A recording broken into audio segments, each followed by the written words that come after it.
Welcome to the deep dive.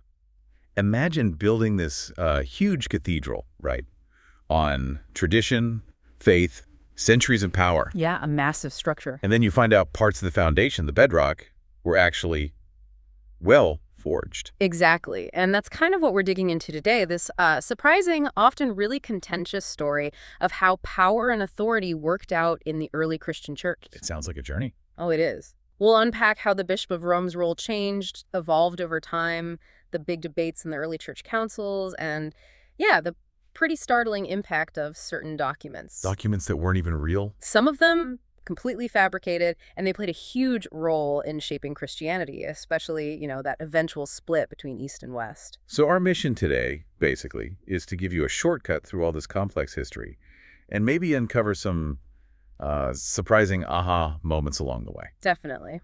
And we're drawing on a lot of fascinating stuff. Old letters from church fathers like Gregory the Great, detailed accounts from the councils themselves, scholarly work. Right, a whole stack of sources. So the core question we're wrestling with, how did things start? This initial idea of church leadership, which seems more collaborative maybe. Yeah, how did that transform over centuries and lead to these deep divisions that, frankly, we still see in Christian traditions today? Okay, let's dive in. We really have to start with St. Peter, don't we? Absolutely. You can't avoid Peter. Seems like everyone agreed he was the chief of the apostles, foundational Irenaeus, writing, around 178 AD. He points to Rome's founding by Peter and Paul. Yeah, he's clearly a central figure in the New Testament. But here's where it gets interesting. That famous line, "On this rock I will build my church." Yeah. Even the early thinkers didn't have one single interpretation. People like Origen back in the 3rd century, or John Chrysostom later on. They often saw the rock not as Peter the man, the person, But as his confession of faith.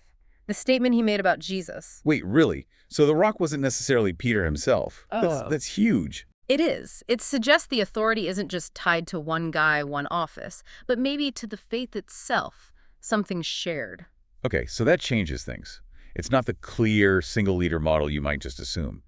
How did that understanding, that nuance, affect how people saw the Bishop of Rome? Well, Rome definitely had a special place, no question. Irenaeus talks about its greater authority, potiorum principalitatem. Why greater? Just because of Peter and Paul? That was a big part of it, the apostolic founding. But also, let's be real, Rome was the capital of the empire. That carried immense weight, immense prestige. So like a primacy of honor. Often interpreted that way, yes. A primacy of honor, recognition, respect. Jerome, a bit later, around 396 AD, he specifically ties Peter's chair, the Cathedral Petri, to Rome, so that connection gets reinforced. Okay, primacy of honor makes sense, especially with Rome being the imperial center. But what's the actual difference between honor and, real power, jurisdiction? You nailed it. That's the core distinction. Does being the most honored bishop automatically mean you can tell other bishops what to do? Or was it more about respect at this stage? The evidence, especially early on, points much more towards a collegial model, bishops sharing authority. Collegial, like colleagues. Exactly. Think of Cyprian of Carthage, mid-3rd century. He basically said all the apostles had equal fellowship, both of honor and power. Equal. So his argument was all bishops share in Peter's authority within their own areas, their own dioceses. Rome gets honor, sure, like the respected elder sibling, maybe. But not the boss. But not necessarily jurisdiction, not the legal right to interfere everywhere else. Now, we should mention there's some scholarly debate about a specific version of Cyprian's text, the primacy text. Some argue it's a later addition, maybe slipped in to kind of boost Rome's claims after the fact. Interesting. So maybe an early attempt to, rewrite history a bit to centralize power. That's sneaky. It's debated, but yeah. Are there other sources from back then that support this more shared collegial idea? Oh, definitely. Look at Apostolic Canon 34. It's usually dated to the 4th century. Okay, what does it say? It says, the bishops of every nation must acknowledge him who is first among them. So recognize the leader. Right. But, and this is key, neither let him do anything without the consent of all. Without everyone agreeing. Exactly. It points to a collaborative model focused on regions, consensus, fits right in with Cyprian's view, and it really pushes back against later claims of one bishop having all the authority. That's a really strong quote. Paints a picture of shared responsibility. Just to clarify something, did these early writers, the church fathers, usually call Peter or the other apostles bishops? like in the way we use the term today? Not really, no. They saw the apostles, especially Peter, more as like the prototypes, the foundation for the office of bishop. Oh. Okay. Bishops were seen as their successors, carrying on the mission, but the apostles had this unique, universal role that wasn't tied to one specific city or diocese. Got it. Fascinating. Okay, so we have this picture. Peter is key, but maybe his authority is shared through faith, and early governance looks pretty collegial. So let's jump into the early church councils. How did they handle doctrine and jurisdiction before we get to those forged documents? Right. The councils are crucial. Let's start with the big one, Nicaea, 325 AD, the First Council of Nicaea. Yep. Canon 6 is interesting. It recognized Rome's jurisdiction, Straight. but it says, as is customary. As is customary. What does that imply? It implies this was an existing, traditional, probably localized authority, not something the council was inventing or declaring as universal. It was just acknowledging how things were already done in certain areas around Rome. Okay, so Rome's authority gets a nod, but it's framed as local custom, not a top-down decree. Then things get messy with the Acacian Schism. First big East-West split. Pretty much, yeah. The Acacian Schism, 484 to 519, it kicked off when Pope Felix III excommunicated Acacius, the Patriarch of Constantinople. Why? What was the fight about?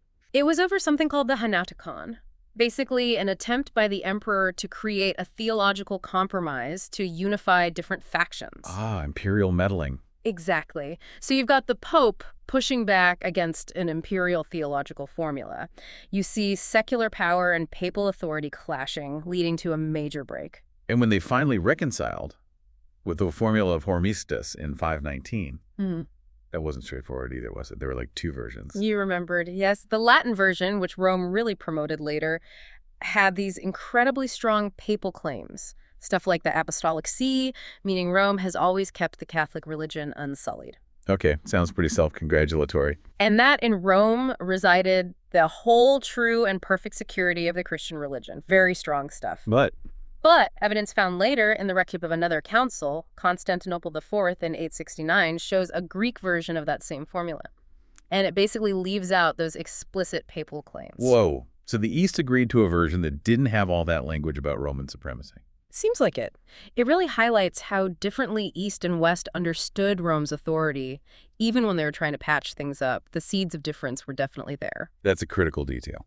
Okay, let's move to the First Council of Constantinople, 381 AD. What's notable about that one? Well, what's really striking is that this council, it was mostly called and run while being out of communion with Rome. Seriously. Yeah. The guy presiding, Meletius of Antioch, actually died while technically not in communion with Rome. But he was so respected, he's venerated as a saint anyway. Wow. And what did the council decide? Its famous Canon 3 elevated Constantinople. It said Constantinople should have the prerogative of honor after the Bishop of Rome because it is New Rome. New Rome, based on its imperial status. Precisely. It was a bold move by the East, asserting their importance based on the city being the new imperial capital, not on apostolic founding like Rome. And crucially, they did this without asking Rome first. So the East is already saying, hey, we can figure out the pecking order ourselves, thank you very much. That definitely challenges Rome's view. What about Chalcedon, 451? That's the one famous for Peter has spoken through Leo, right? That's the one. A huge moment when Pope Leo I's theological document, his tome, was accepted. So proof of papal authority then? Well, hold on. It was definitely high praise for Leo's theology, his orthodoxy. People agreed with what he wrote about Christology, but scholars generally see it as a statement of shared faith. Yes, that's the right teaching. Yep. Not necessarily a legal statement that the Pope has universal jurisdiction over everyone. Okay. Theological agreement, not necessarily submission to rule. Exactly. And what often gets less attention is Canon 28 of that same council, Chalcedon. What did that one do? It went even further than Constantinople to Rome. It explicitly stated that Constantinople, as New Rome, should have privileges equal to Old Rome. Equal. How did Pope Leo take that? Not well. Leo flat out rejected Canon 28. He argued Rome's primacy came directly from Peter, divinely given, not something councils or emperors could just assign based on political importance. So you really see the clash of ideas there. The East emphasizing political reality and conciliar decisions, Rome insisting on its unique Petrine foundation. It's crystal clear. The East is asserting its right to define its own status, and Rome is digging in its heels on Petrine primacy. The gap is definitely widening. It feels like they're already operating in slightly different universes. what happens next in this unfolding drama? Well, the Second Council of Constantinople in 553 is interesting, mostly as an example of the emperor throwing his weight around. How so? Emperor Justinian, I basically leaned really hard on Pope Vigilius to condemn some theological writings known as the Three Chapters. It shows how imperial pressure could influence even the Pope. So secular power is still very much in the mix. Now, the Third Council of Constantinople, 680-681. You mentioned another Peter has spoken moment through Agatho. Yes, Pope Agatho's tome was also acclaimed, praising his orthodox stance against a heresy called monothelitism. Okay, similar to Leo. But you hinted there was something else, something kind of shocking that happened regarding a pope at this council. This is where it gets really interesting. This council, an ecumenical council accepted by both East and West later on, Yeah. it posthumously anathematized Pope Honorius I. Anathematized, like condemned him after he was dead. Condemned him as a heretic? Yes. For his earlier support of monothelitism, the idea that Christ had only one will. They condemned the pope. An ecumenical council condemned a previous pope for heresy. Yes. Wow, okay, that flies in the face of later ideas about papal infallibility, doesn't it? It's a massive historical counterpoint. It shows that, at least at this time, a council felt it had the authority to judge and even condemn a pope for doctrinal error. Huge implications. That's a detail you don't hear every day. Yeah. Okay, what about the Quinisext Council, or Council in Trullo, 692 A.D.? Right, Trillo. This one was purely Eastern, no Western bishops attended. And Rome's reaction. Pope Sergius rejected its canons, famously. Where are some of the controversial bits? Well, Canon 82 forbade depicting Christ as just a lamb, insisting on showing him in human form to really emphasize the incarnation. More significantly for our topic, Canon 36 reaffirmed Constantinople's status, stating it had equal privileges with Old Rome and ranking it second. So doubling down on Chalcedon's Canon 28, basically. Exactly. It showed the East was perfectly capable of holding its own council, making its own rules, even if Rome didn't approve. They were clearly on their own trajectory in many ways. This independence is really striking. But then, somehow, they come back together for the Second Council of Nicaea in 787. The last one they both accept is ecumenical. What brought them together? Icons. The big issue was iconoclasm, the destruction of religious images. Nicaea II condemned iconoclasm and restored the veneration of icons. Where did iconoclasm even come from? It's complex, but there might have been influences from Islamic aniconism, the prohibition of images in Islam, and perhaps some Jewish critiques of idolatry. Interesting. But wasn't there Jewish iconography earlier? Absolutely. That's a fascinating point. The Dura Eurokos synagogue, from around 244 AD, is covered in figurative art. So some scholars think maybe later Jewish practice shifted away from images, partly in reaction to widespread Christian use of icons or Islamic influence to kind of mark their own identity. Huh. History's never simple, is it? Now, you said Nicaea II did something crucial regarding those earlier Trillian canons that Rome had rejected. Yes. Canon 1 of Nicaea II formally ratified the canons of the Council in Trullo. The ones Rome rejected. The very ones. So theoretically, by accepting Nicaea II, the entire church, including Rome, was now accepting the Trillian canons, including the one about Constantinople's equal privileges. Even though Rome had previously rejected them. That's awkward. It is. It shows the East successfully embedding its views into a council Rome would eventually accept. The tensions were still simmering right below the surface, even in moments of agreement. Okay, so even after centuries, the East keeps asserting its distinct path, even getting Rome to implicitly accept things it didn't like. This brings us then to a really pivotal time, the medieval period, where Rome's claims seem to just explode. They really do intensify. And this surge in papal power claims was heavily boosted by, well, documents that turned out to be fakes. This is where it gets wild, right? Absolutely wild. We have to talk about the Pseudo-Isidorian decretals first. They pop up around 850 AD. Pseudo-Isidorian, meaning fake Isidore. Pretty much. A collection of letters and decrees, all made up, but attributed to early popes and councils to make them look ancient and authoritative. Why? What was the point of faking these old documents? Well, the initial motive might have been surprisingly local, maybe to protect bishops from powerful archbishops, or stop kings from interfering in church business. Give bishops more independence by appealing to ancient papal authority. Okay, sounds defensive initially, but the effect? The effect was massive. It ended up dramatically boosting the Pope's power. These fake decretals claimed things like universal jurisdiction for the Pope, that appeals from all over the world could go directly to him, and even that the Pope couldn't be judged by anyone. Wow. And did popes actually use them? Oh, yeah. Pope Nicholas I, in the thick of the Phocian Schism we'll get to, was the first pope to really lean heavily on them to back up his claims against Constantinople. Using fake documents to assert real power. Yeah. Okay, what was the other big forgery? The donation of Constantine. That sounds almost legendary. It practically is. The donation of Constantine, probably written sometime between 750 and 800 AD. It's a forged imperial decree. Supposedly from Emperor Constantine the Great. Supposedly. It claims Constantine, way back in the 4th century, gave Pope Sylvester I and his successors authority over Rome, Italy, and the entire Western Roman Empire. The whole Western Empire. Yep. And not just land. It claimed primacy over all the other major centers, Alexandria, Antioch, Jerusalem, and Constantinople. Plus, it supposedly gave the Pope imperial status, symbols, the whole shebang. Temporal power, imperial power, gifted by the first Christian emperor. That is audacious. Yeah. But surely it was full of holes. Couldn't people tell it was fake? You'd think. The historical errors are glaring. Constantine moved his capital to Constantinople in 330 AD. He didn't donate Rome. The Latin used in the document is clearly medieval, not 4th century style. So when did people figure it out? It took centuries. It wasn't definitively proven to be a forgery until the Renaissance by the humanist Lorenzo Valla around 1440. Wow. So it had centuries to do its work. Exactly. And even before Valla, people had suspicions. Dante, writing much earlier in his Inferno, basically blames the donation for corrupting the church with wealth and temporal power. He has this famous line, Constantine, how much evil was born not from your conversion, but from that donation that the first wealthy pope received from you. He sensed something was wrong with it. So these two sets of forgeries, Pseudo-Isidore and the donation, become major pillars supporting these expanding papal claims. How did this play out in that big clash, the Phocian Schism? Right. The Phocian Schism, starting around 858, it gets complicated, but basically there was a fight over who should be Patriarch of Constantinople, Ignatius or Photius. And Photius, he got the job very quickly. Incredibly quickly. He went from being a layman to Patriarch in just 6 days, canonically questionable. Okay. And the Pope got involved? Pope Nicholas I, yes.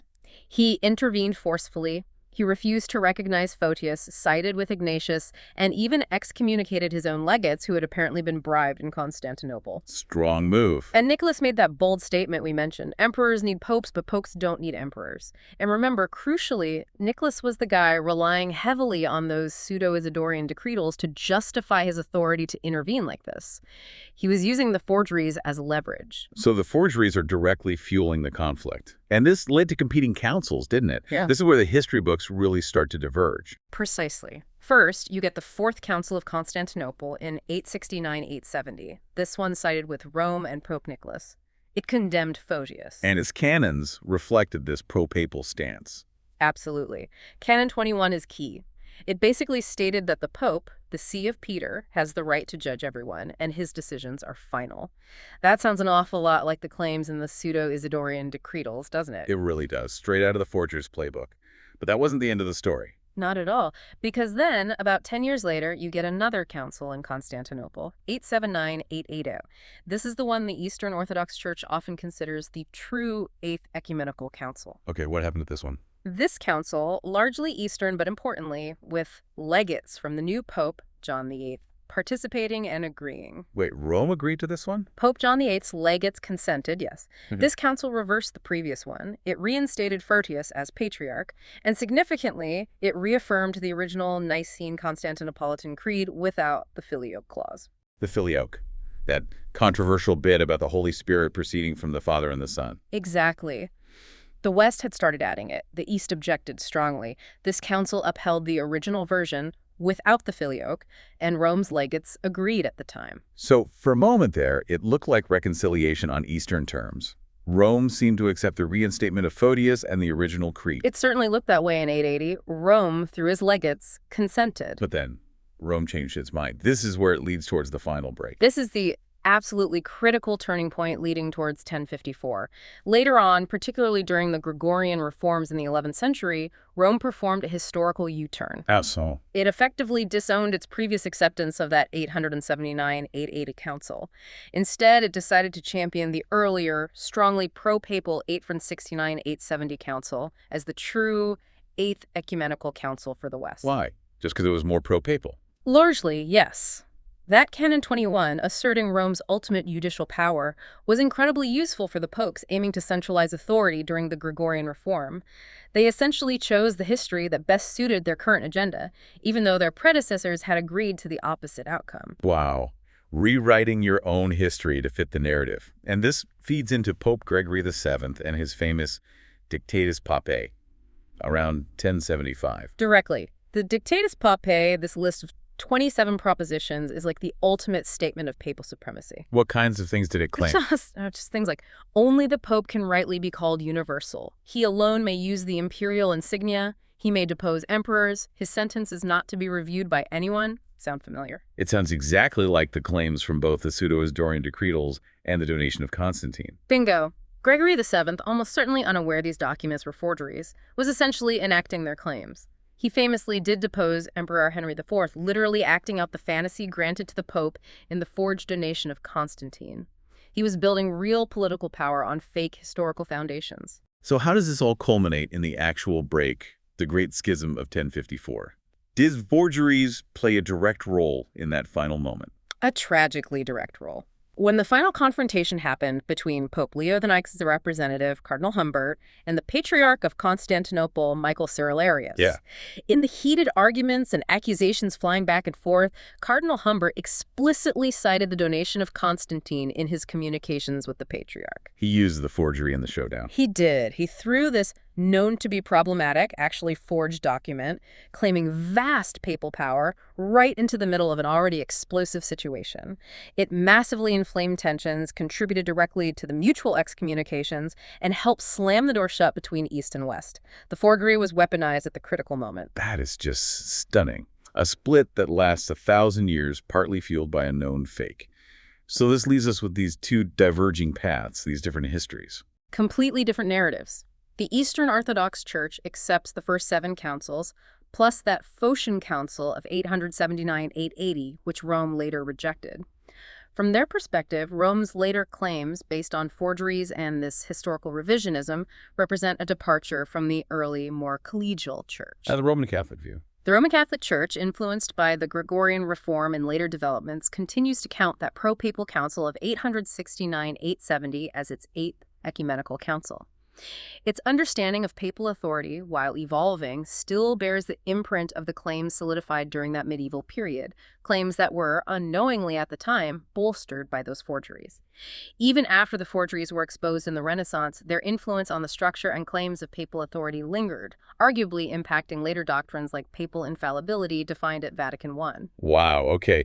We have covered an immense amount of ground, centuries of really complex history from what looked like a more shared leadership early on. Right, that collegial model. To these growing claims of universal supremacy, centered on the Bishop of Rome, and the crucial, often confrontational role of the church councils in defining doctrine and reacting to these power shifts. And the absolutely mind-bending revelation, I think, is how critical those forged documents, Pseudo-Isidore, the Donation of Constantine, were. Even though they were fake, exposed centuries later, they provided the sort of forged backbone for papal claims at a key moment in history. A forged backbone. That's a great way to put it. And they contributed directly, as we saw, to that monumental split between East and West. It really does make you reconsider how history gets written and what foundations things are built on. It's just incredible to think about. Foundational moments, 1,000-year schism, partly built on, well, on lies, essentially. Elaborate historical fakes. It feels less like church history sometimes and more like a political thriller. It has elements of that, for sure. So thinking about all this deep dive into how authority evolved, the clashes, the councils, and especially the surprising role of these documents, it leaves us with a question, doesn't it? For you, listening, how might your own understanding of historical truth, or maybe even faith itself, be shaped by the stories we choose to tell, the narratives we accept, and maybe the sources, real or not, that those narratives are built on?